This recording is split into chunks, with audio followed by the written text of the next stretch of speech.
One of the ways you are trained to choose wisely is to examine, either through the lens of experience or the lens of the word, the consequences connected to every decision. This is one of the powerful things with the word of God.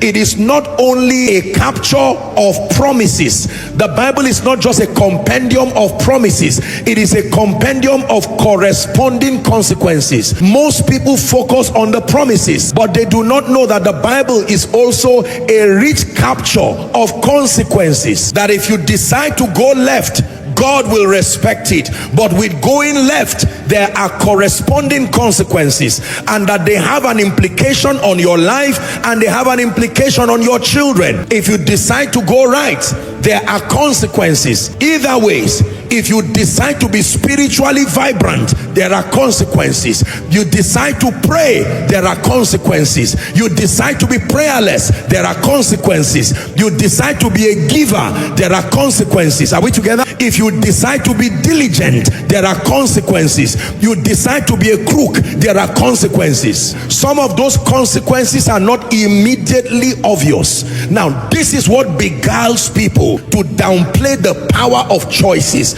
because for most of the decisions, the consequences are not immediate. Most of the choices, the consequences are not immediate.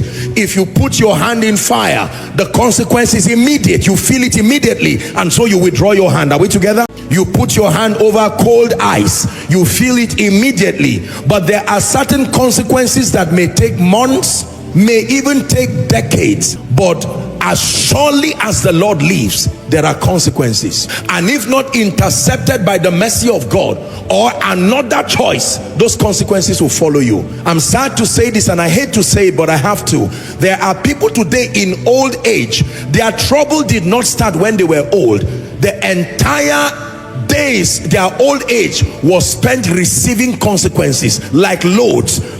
And just when they are trying to manage one, another one comes and they say, where did this come from? Oh, it's a final parcel called your consequence, arriving from 25 years ago of your decisions, finally landed. Unfortunately, it landed and is resting on an old man. Many people go to their graves today in regret. There are some who live smiling. I've seen a few who transited smiling, knowing that they made wise choices, even if not all through their days, that their final moments were full of wise choices. But there are others who left in pain. You could feel the energy of pain and regret, wishing if they could go back again and make that decision. Victory is by choice. Life is by choice.